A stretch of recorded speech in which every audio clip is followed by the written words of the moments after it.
podcast you've been looking for all along. Step into the life of urban exploration with guests from around the world. Welcome to No Tracers. Welcome back to the No Tracers podcast. I'm your host here on the show. My name is Kay, just the letter K. I'm also known as No Tracers, no.tracers on Instagram, No Tracers on TikTok, notracers.com, and I'm also on YouTube at just the letter K. So this week on the podcast, I'm speaking with JoshMedskerPhotography. Super stoked for you guys to hear his stories, including his scariest story, which is about the time when he parked near some railroad tracks to go into an abandoned place and kind of got caught up by the police and had a whole situation fall apart. And that story is quite the doozy. So I hope you stick around for this episode. Before we get into it, if you're new, please hit the subscribe button so you get notified every Friday when a new episode drops. If you're a veteran listener, if you've been listening for quite some time, or if you've only listened to like one or two episodes and you like the show, please leave a rating and feedback on it so that I know what you like about the show and so that other people looking for podcasts to listen to can read your feedback and take it to heart and check the show out. It means a lot to me. If you do that, take a screenshot of your feedback, DM it to me at no.tracers on Instagram, and I will actually send you a signed photo print as a way of saying thank you for doing that. Before we jump into this episode with Josh, I just need to let you know a few things. First of all, I have a book out called No Tracers, an Urban Explorer's Diary. You can pick up a copy of it at notracers.com. Over there, you can also read my blog, read my stories, see my photos, check out my videos. And if you are hard of hearing or know someone hard of hearing that wants to check the show out, it's actually been transcribed and thrown up on my blog. So if you want to go read the episodes, go check it out at notracers.com. I'm slowly updating those, so give me some time. There's a lot of episodes, like 50 episodes, so that's 50 blog posts that have been transcribed that I have to upload. So give me some time, but we're close to getting them all up. Lastly, I need to thank our partner on this podcast, Liquid Death Mountain Water. If you've never heard of him, well, hey, don't worry. I've got an ad for you in 3, 2, 1. From the streams of the Austrian Alps comes a new kind of water. A water that is sure to raise you from your grave. If you're tired of buying cases of plastic water bottles that contain carcinogens and God knows what else, or if you're trying to lower your waste footprint, Liquid Death comes in beautifully rugged aluminum cans. Murder your thirst with a can of Liquid Death. Check the link in the description and use code JustTheLetterK at checkout for 10% off your order. Liquid Death. Murder your thirst. So if you want 10% off your order at liquiddeath.com, buy a case, buy several cases, and buy a koozie set, and then use code JustTheLetterK at checkout for 10% off your entire order.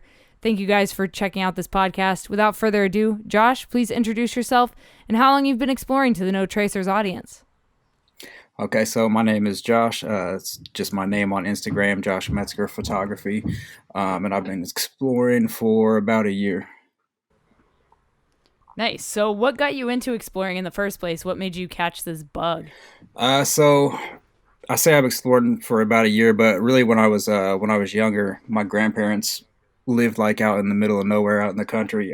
We spent a lot of time out there, so we'd just spend a lot of time walking on railroad tracks, walking out in the country, and come across like abandoned houses, abandoned barns, and stuff like that. So when I was younger, I went into a few of those, and just always been intrigued by them, like what's inside, like why they're abandoned and all that, the history of them. So that kind of piqued my interest. So I always kind of been intrigued, and just really didn't really get into it till I moved out here to St. Louis about 6 years ago, and kind of came across some stuff I saw on Instagram, and that really piqued my interest. So that's kind of where it started. Nice. So for you, when did photography come into play? Like, when did you pick up a camera and start documenting this stuff?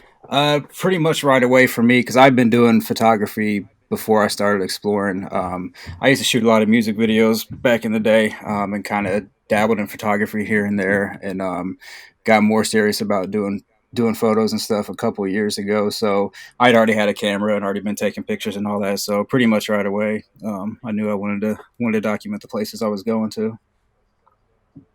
Gotcha. Yeah. I mean, same for me. I picked up a camera as a kid and I just kind of kept taking photos and making little movies. And, I just kind of got hooked on it. And I love the fact that photography is something that really brings our passion to life. It allows us to capture these incredible places we get to visit.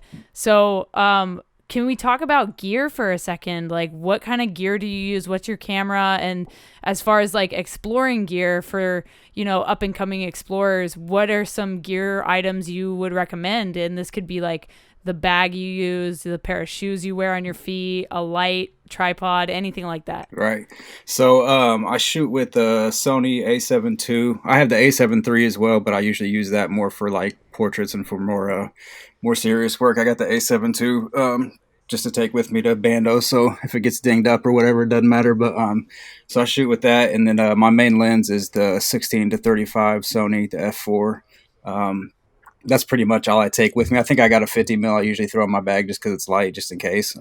But yeah, that's my main setup for that. And really, I've had all kinds of cameras. I've switched back and forth from Canon to Sony to Panasonic to Fuji.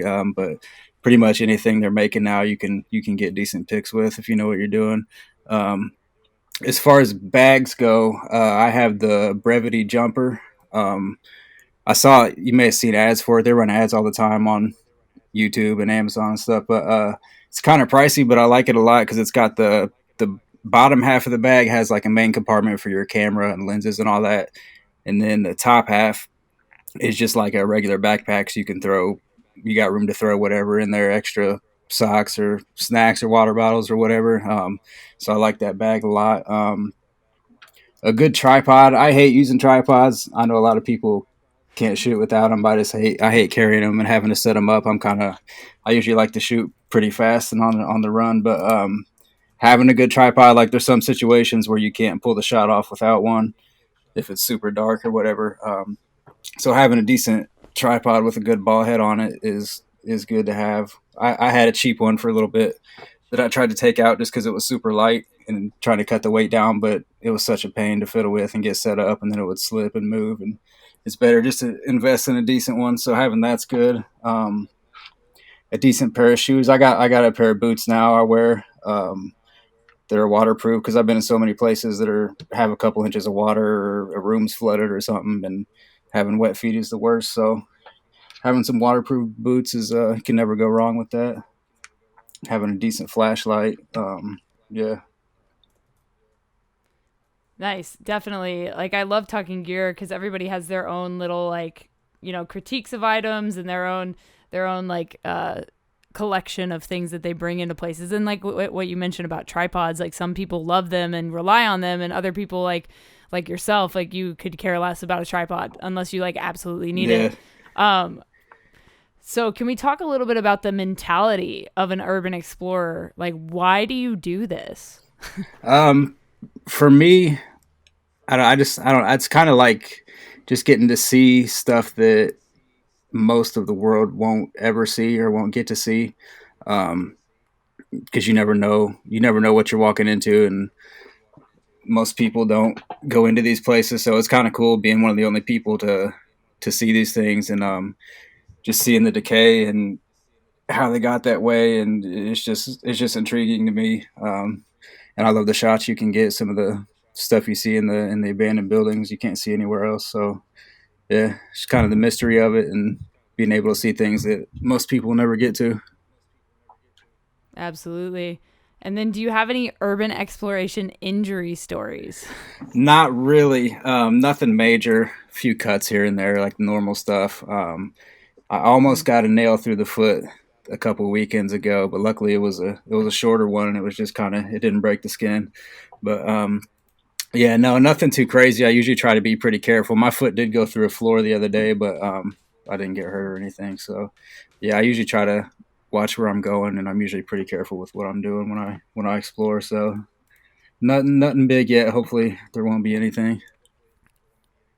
Yeah, hopefully we've heard some stories on this show about like crazy things that happen, people falling through floors or ceilings or getting impaled. Yeah. There's been some crazy stuff on this show, Yeah. I've heard pretty much every episode. So yeah, I've heard some of those stories.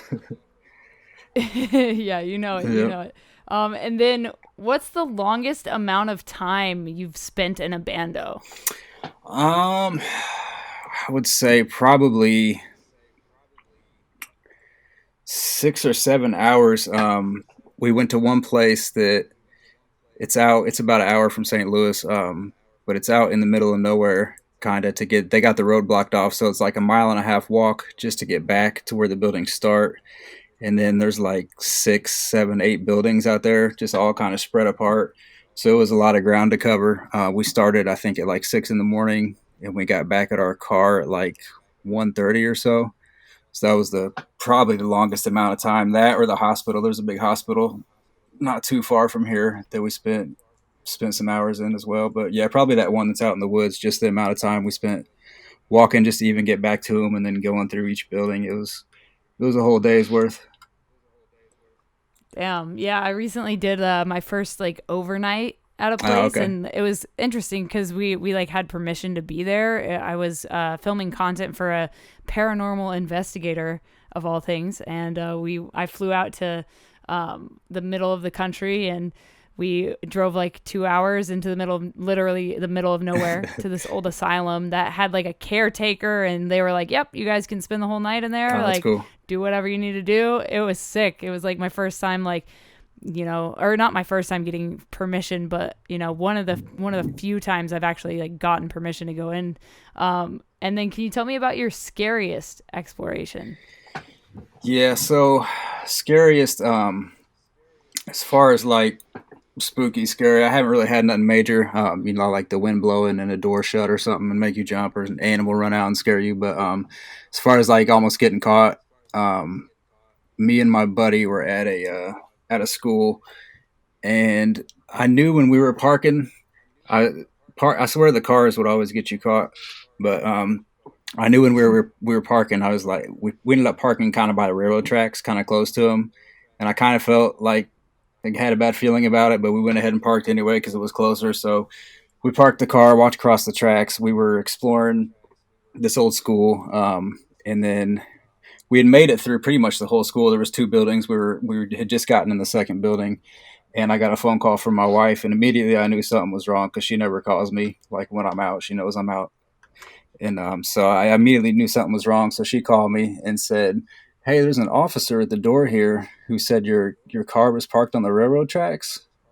And I was like, "No, we're parked by the tracks." But so apparently the railroad police, which I didn't even know was a thing, but the railroad police saw my car and ran the plates and sent an officer to my house. And so my wife called Wow. me, and the crazy part about it is, she had a brother who actually died in a train accident. So the cop told her my car's parked on the tracks, and they didn't know where I was, and so that triggered her, and she's freaking out. And so then she's like, "Yeah, they told you, they gave me this number for you to call. You have to call them, blah blah blah." So I ended up calling them. They asked what I was doing. I told them I was a photographer. I'm just back there taking pictures. I'm sorry, I'll move my car, and everything was cool. Everything worked out. But yeah, that was probably the worst one. That was probably the worst one because it set my wife off and triggered that stuff for her, and then I felt horrible. And but anyway, it all worked out. We didn't get questioned or anything. I just had to move my car, and we just left and went to 2 more spots straight from there. Wow, yeah. I had a similar, thing happen. I filmed a music video in Pittsburgh in this old abandoned glass factory for Lacey Sturm, who used to be the vocalist for Flyleaf. Now she does like solo Oh, stuff, okay. and I filmed the first music video for her like solo project. And so the railroad tracks were right next to this old glass factory. And so we just parked the cars, like 2 or 3 cars on the railroad tracks. Yep. And it was an active railroad track. So there's trains going by and shit. So we're in there for maybe like 2, 3 hours filming this music video. And then we finish, and uh, all of a sudden one of the crew members comes in, and they're like, "Hey, so the cops are outside and they're saying we can't like be here. Like, we got to go. Yeah. We got to move our cars and stuff." So I think it's a very like a more commonplace thing here in America for like you said, you didn't know about railroad Yeah. police. I think that's because like a lot of people nowadays, or not so much like today because of it, but like back in the day, a lot of people used to hop the trains Yeah, and like do train hopping and stuff. And so they really like implemented their own like task force to stop that from happening. So yeah, super super interesting, and that's definitely why, like probably why you got that call, because they probably thought you were like hopping the train. yeah. I learned my lesson. I don't park anywhere close to them now. Yeah, for sure, for sure. And then over the past like year and a half, we've obviously been going through a pandemic. Have you been exploring during this time? Yeah, we've been going out still. Especially recently, it's opened up a lot here. But yeah, even before that, we were still going out. We try to hit, like, I mean, we've been hitting 2 to 4 spots every weekend for months. So yeah, we've been out exploring still. It's actually kind of better when there's less people out, less chances of getting seen and getting caught. So but yeah, still been active. Awesome. I love that. I love that people are still doing it. And yeah, you're right. It was actually like more fun to go out during the pandemic because it was like a little more eerie because like, you know, the city's shut down. Right. So like I remember my first exploration was like during the pandemic was in like July last year, and we hit like 2 hospitals and a church and like all kinds of stuff, and like there was nobody around and it was like, all right, Yeah. I guess we're gonna keep doing this.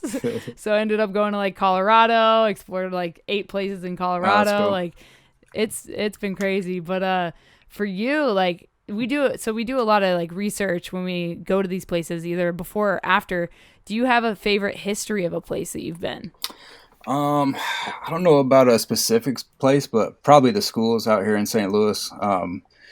There's a lot of cool schools out here, and just some of the history on those I've looked up and what they looked like when they were in their prime and why they shut down. And from what I last time I looked, I think there was like 30 some schools out here that are abandoned, that are shut down now. And I had heard that like back in the peak when St. Louis was really popping, that like the school attendance in the city was like 100 and some thousand students, and then it dropped to like 30,000 some. So they shut down like all these schools. Whoa. So there's a lot of schools out. There's still a lot of them I haven't been to, but yeah, there's probably the history on those, and just seeing especially when you can find the old pictures of what it looked like back in the day, and then compare them to the stuff you've taken is pretty cool. Yeah, definitely. I love being able to find the old photos. Like I was talking about that asylum that I recently explored. They had like photos of like the original photos up on the walls and Oh, like that's the cool. whole story of the place. It was crazy. So it was like super cool to get like aerial shots of the building and then compare them with those old photos. Yeah. Super super cool. And then for you, like, can you talk about social media and what that's done for you, not only as an explorer, but also as like a photographer and content creator? Yeah. So yeah, it pretty much connected me with the people I explore with out here. I started on my own, hit a few spots, and ended up talking to some people on Instagram, and met a few people on there who I explore with regularly now. Like I said, we go out every weekend. But yeah, without being on Instagram and making connections with other people, I wouldn't have known a lot of people and wouldn't have known about a lot of spots out here. But yeah, it's helped as far as connecting with people and finding other explorers, and it's just photography as well, as far as getting gigs and getting photo shoots. I know a lot of people have drama and stuff, but I stay out of all that, and then everything's been pretty much positive for me, from being on Instagram. And like I said, connecting with people. I talk to people in other states now that I'm looking forward to when I go to their state and explore. I can hook up with them and meet some other people. So yeah, it's all been a plus for me. That's awesome. I love to hear it. You know, just I guess my only piece of advice for you would be stay off of Facebook pages. Yes, That's where yeah, the drama's at. right. Yeah. I keep hearing that. I am in one group out here, like an Urbex, Missouri group, and yeah, that's where that's where you see the most problems. Like I know I've heard other people say it on your podcast too. But that's where people always say you shouldn't be trespassing, and yeah, I've got a Facebook page that I post abandoned stuff too, but I'm kind of on the fence if I even want to keep posting to it, because every time I do, I just get like a bunch of DMs and people asking where it's at and all this stuff, and so yeah, Instagram's been a lot better though. For sure. And then the last thing about social media, can you talk about like people like why we don't really give locations out necessarily, and talk maybe about like the people that like vandalize these places that we go into? Yeah, and that was one of the things that I had to learn when I first started, because I don't ever really remember asking someone straight out for a spot, but I would always see other people asking and wonder why the person posting the picture would never post the spot, and I didn't really understand it when I first started. So, but yeah, if everybody knows where the spot is, then it just gets blown up. Then everybody on the internet can go, and they don't always have the same intentions as you do with it. People just go to destroy. And just from the time I've been doing it, going back to places that I've been to 2 or 3 times, you can tell a difference. Like, you can see stuff has been more destroyed, or there's more windows broken out, or whatever. And then, I mean, on top of just the just them getting destroyed, just gets more security. If there's somewhere that has a ton of people coming and the police are getting a ton of calls, they're going to up the security, or they're going to watch them closer. There's a school out here that's kind of happened to, one of the more popular ones. And it used to be you could get into it, but now it's sealed up pretty tight, and people are getting caught and getting arrested and stuff. So yeah, that's a big part of it, just people destroying it and them upping the security. Then it kind of ruins it for everybody. Yeah, definitely.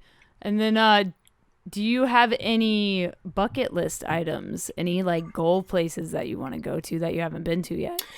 Yeah, there's a lot of places I want to go to. Like I said, I mainly explore out here in St. Louis. We go over into Illinois sometime because it's right over, not far. We're just right on the border of Illinois.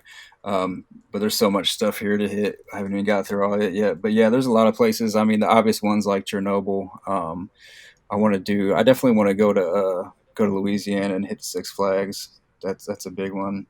Um, Yeah. yeah, some there's not like a lot of asylums and stuff out here that I've seen. There's a couple around, but yeah, I'd like to go see some of the bigger asylums. Yeah, I'd love to do like Europe and some of the castles and stuff that they got over there. That just stuff that we don't have here would be amazing. Yeah, for sure. I agree about like going to Europe and doing all that stuff. I've been to Portugal and that was super sick. Like, absolutely loved that. But I would love to. There's just so much in Europe just because Yeah, it's so old, and they've got so much more stuff. America is such a like baby country yeah, compared. compared to everywhere else. Yeah. And then, do you prefer to explore alone or with people? Usually with people. I've done some alone, like I said, especially when I first started, or like I did one a couple weeks ago by myself because my buddy was out of town. And there's a few advantages to doing it by yourself, as far as like being able to shoot what you want and move at your own pace and all that. But I usually like to have at least one other person. One or two is usually what I prefer. I've done it where there's been like 4 people, but then it's just kind of hectic, and there's always somebody in your shot, and it's a little more crazy with doing it with a big group of people. But yeah, usually one other person, maybe two, is how I like to explore.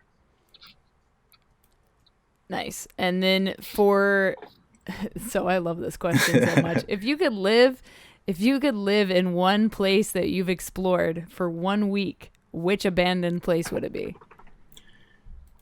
It'll probably be that one I was talking about, that factory that was out in the middle of the woods, just because the size of it, and the different amount of buildings. Like, there's all different types of buildings, from small like office areas to the big factory part. To there was a giant, I don't know what it was. They must have stored something in it. It looked almost like an airplane hangar, just a huge building.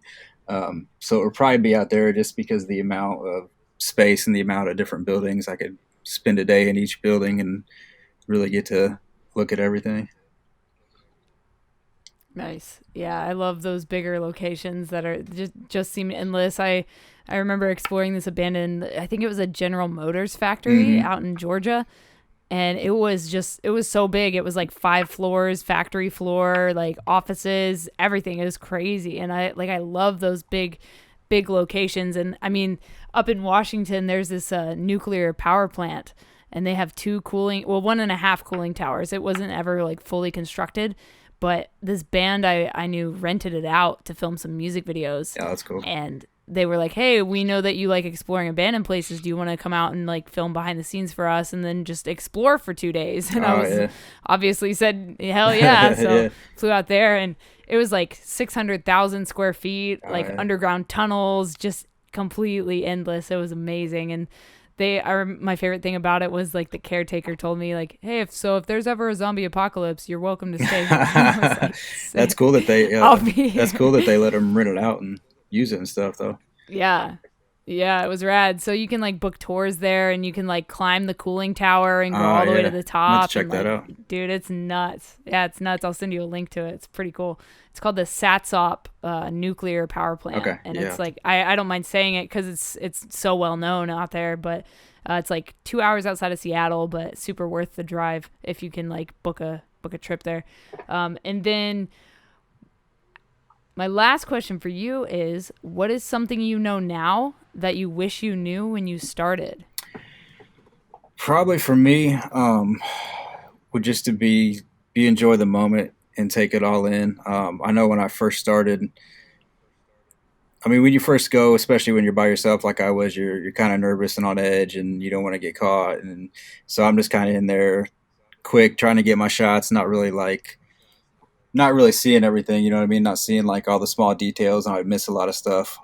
So there's some stuff, like some places I've been back to 2 or 3 times, and I see something different every time that had been there, but I just missed because I was either in a hurry or worried or whatever, and I didn't really take it in, and kind of miss some of the details. I got you. Yeah, I mean, that makes sense. And I love that you've gotten to go back to like some of these spots.